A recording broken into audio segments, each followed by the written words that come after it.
Tu apprends le français, tu comprends le français, tu écris le français, tout va bien. Mais là, c'est le drame. Tu entends un français natif parler français pour la première fois et tu ne comprends rien.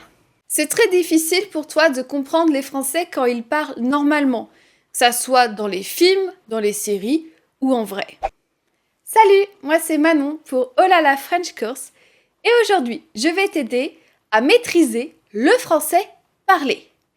Je vais t'aider à décrypter le français parlé et te donner des astuces pour comprendre ce français-là, mais aussi pour toi-même le parler comme les natifs.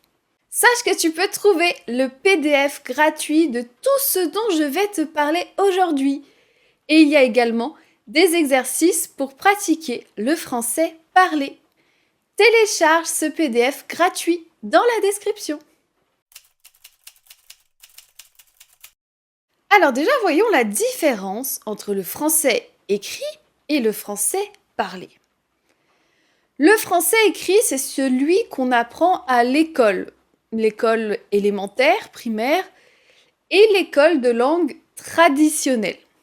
Le français écrit, c'est celui qu'on utilise plutôt dans les emails et les courriers professionnels ou administratifs. On le trouve aussi dans les écrits officiels et dans la presse. Le français parlé est celui qu'on parle dans la vie de tous les jours, dans les conversations de la vie quotidienne. On l'utilise avec nos amis, avec notre famille, parfois avec nos collègues et même parfois avec des inconnus. Le français parlé peut aussi être utilisé à l'écrit, par exemple par SMS, sur les réseaux sociaux ou dans des emails informels. Le français écrit et le français parlé ne sont pas deux langues différentes. Ils respectent les mêmes règles de grammaire et ils ne représentent pas non plus une classe sociale. C'est possible d'utiliser les deux dans la vie quotidienne et c'est plus la situation, le contexte, qui va nous faire savoir ce qui est plus approprié d'utiliser, le français écrit ou le français parlé. Alors, pourquoi le français parlé est si important à connaître ? Pour mieux comprendre les Français, déjà. Les Français, si tu as remarqué, ils utilisent beaucoup des raccourcis. Certains mots sont coupés ou même enlevés. Et c'est ce qui donne cette impression de vitesse. Si tu comprends bien le français parlé, tu vas mieux comprendre ce que disent les Français dans la vie de tous les jours. Ça va aussi t'aider à améliorer ta fluidité. Plus ton français parlé sera proche de celui des natifs, mieux ils te comprendront. Et les conversations avec eux seront plus naturelles. Et ça sera aussi utile pour mieux comprendre les films et les séries français. Le français parlé est important si tu veux comprendre les séries comme 10% ou Plan Cœur, mais aussi les films français. Alors, dans quelle situation utiliser le français parlé ? Tu l'auras deviné, le français parlé est le plus souvent utilisé quand on parle. Mais il y a quand même quelques nuances. Il y a plusieurs degrés de français parlé qui vont dépendre de la situation dans laquelle tu es et du niveau de formalité de cette situation. En fonction de ça, tu vas utiliser un registre de langue particulier et du français parlé, ou pas.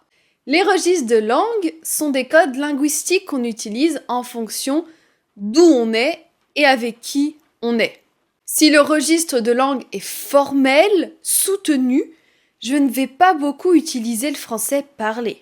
Si le registre de langue est courant, je vais l'utiliser d'une façon modérée, le français parlé. Et si le registre de langue est familier, je vais beaucoup utiliser le français parlé. Par exemple, première situation avec une amie. T'as fait quoi ce week-end ? Au lieu de dire tu as fait quoi ce week-end, t'as fait quoi ce week-end ? T'as fait quoi ce week-end ? J'étais au parc avec Léa, mais Paul n'est pas venu. Et toi ? J'étais au parc avec Léa, mais Paul, au lieu de dire Paul n'est pas venu, je vais supprimer le N. Paul est pas venu. Donc souvent on supprime les E aussi à l'oral. Paul est pas venu. Et toi? Je suis allée au ciné. Au lieu de dire je suis allée au cinéma, je suis allée au ciné.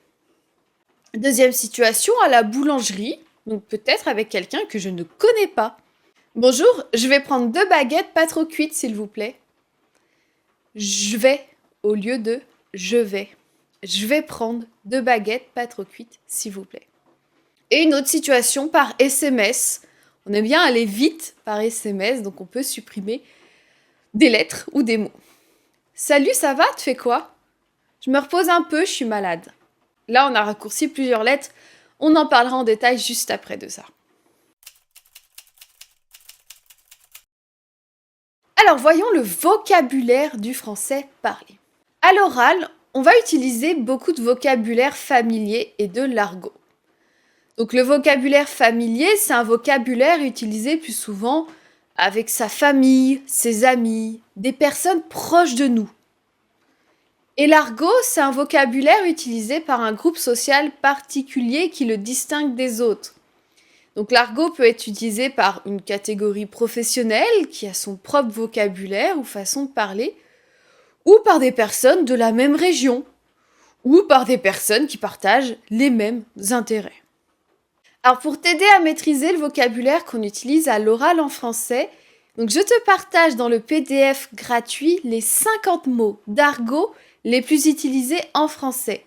Tu peux trouver le lien en description, c'est tout dans le PDF. Alors ensuite, on a les mots couper. À l'oral, les Français ont tendance à couper certains mots, à les raccourcir. Par exemple, une ado au lieu d'une adolescente. Bio au lieu de biologique. Le ciné au lieu de le cinéma. Un ou une coloc au lieu d'un ou une colocataire. Un frigo au lieu d'un frigidaire. Un ordi au lieu d'un ordinateur. Les tics de langage. Alors un tic de langage, c'est une habitude de langage souvent inconsciente utilisée principalement à l'oral. Et ça sert à accentuer une idée, à engager l'interlocuteur dans la conversation, à combler, remplir un silence, à cacher sa nervosité. Et parfois, ils ne servent à rien.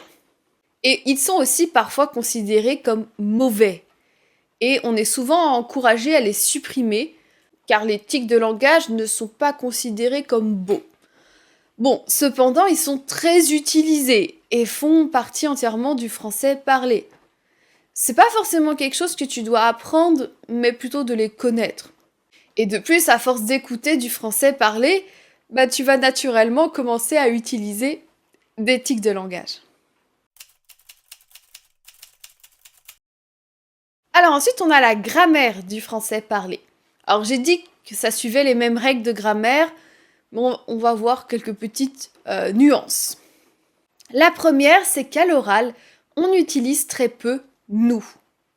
C'est plus naturel et courant d'utiliser « on ».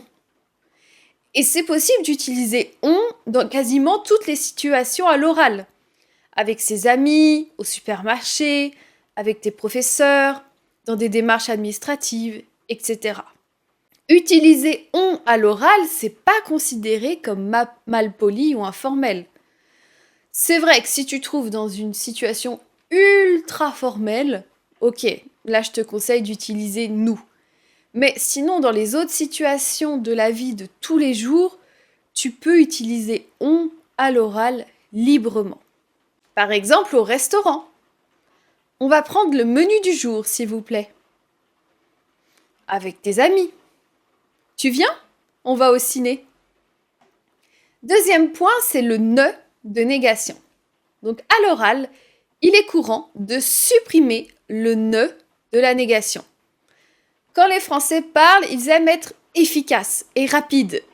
C'est pour cela qu'on supprime beaucoup de choses, comme le ne de négation, et qu'on a aussi tendance à raccourcir les mots. Par exemple, au lieu de dire « je n'aime pas les tomates », à l'oral « j'aime pas les tomates ». Je ne sais pas si je la connais. Je sais pas si je la connais. Tu ne viens jamais avec nous. Tu viens jamais avec nous. La suppression du ne à l'oral n'est pas systématique. Il n'y a pas de règle précise sur la fréquence de l'utilisation ou de la non-utilisation du ne de négation. Parfois, on va utiliser à l'oral le ne pour renforcer la négation, pour l'accentuer. Par exemple, non, je ne veux pas venir avec toi à ce rendez-vous. Quand on est un peu énervé et qu'on veut bien montrer qu'on ne veut pas faire quelque chose, on va accentuer le ne. Je ne veux pas venir avec toi à ce rendez-vous. Et certaines expressions à l'impératif perdent le pas également. C'est un peu plus rare, mais ça arrive. Par exemple, au lieu de dire « ne t'inquiète pas », souvent on dit « t'inquiète ». Ne t'inquiète pas, t'inquiète. Alors ensuite, la prononciation du français parlé. Très important, la suppression du « e ». De la même façon que le « ne » de négation qu'on supprime, on aura aussi tendance à supprimer certains « e » des mots, à les omettre, à ne pas les prononcer.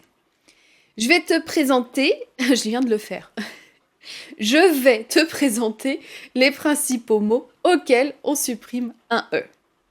Et bien le plus souvent, je devient J apostrophe. Au lieu de dire je prends la route, je prends la route. Et c'est comme si on lisait le sujet et le verbe en un seul mot. Je prends la route. Et parfois, le J est prononcé comme che. Ça reste plutôt assez familier quand même. Par exemple, au lieu de dire je sais pas, pas. Je sais pas, sais pas. Mais ça, je dirais que c'est plus familier que courant. Alors, pareil, on a le me, dont on supprime le e. Au lieu de dire je me lève, je me lève. Je me lève, je me lève. Dans est-ce que, on va aussi supprimer le e de ce. Est-ce que, est-ce que. Et c'est plus facile à dire. Est-ce que, est-ce que. Au lieu de dire est-ce que ça va, est-ce que ça va? C'est plus naturel, hein. Est-ce que ça va? Est-ce que ça va? On peut supprimer aussi le e de te. Tu te trompes. Tu te trompes. Tu te trompes. Le e aussi de ce. Au lieu de dire il se casse, il se casse. Il se casse. Le e de le. Tu me le passes, tu me le passes. Tu me le passes. Et dans certains mots aussi, notamment les adverbes. Par exemple, heureusement devient heureusement. Heureusement. Heureusement, il est là. Heureusement, il est là. Le e de que, c'est vrai que ça fait du bien. C'est vrai que ça fait du bien. C'est vrai que ça fait du bien. C'est vrai que ça fait du bien. Et parfois, alors, on a d'autres lettres supprimées. Il n'y a pas de règle sur ça. C'est assez sauvage. Donc, on a par exemple parfois le U de tu qui est supprimé. Au lieu de tu fais quoi? Fais quoi? Tu fais quoi? Tu fais quoi? Le I de qui? C'est lui qui a fait ça? C'est lui qui a fait ça? C'est lui qui a fait ça? C'est lui qui a fait ça? Très souvent, on supprime le il de il y a. Ça, c'est très, très, très courant. Au lieu de dire il y a du monde, on dit il y a du monde. Il y a du monde, il y a du monde. Aussi le L de il parfois. Au lieu de dire il fait quoi, il fait quoi. Il fait quoi, il fait quoi. Là, on va supprimer parfois deux lettres dans celui, le E et le L. Donc, au lieu de dire celui, des fois on dit suis. Au lieu de dire je veux celui-là, je veux. Je supprime le E naturellement. Je veux celui-là. Je veux celui-là. Je veux celui-là. Pour aller plus loin sur le français parlé et avoir un résumé de tout ce que je viens te dire et pouvoir pratiquer chez toi, je t'invite à télécharger le PDF gratuit Maîtriser le français parlé. Le lien est en description. Pense à aimer cette vidéo si elle t'a aidé, à t'abonner à mon compte si ce n'est pas encore fait et à activer la cloche. Et je te dis à bientôt pour de nouvelles aventures, en français bien sûr.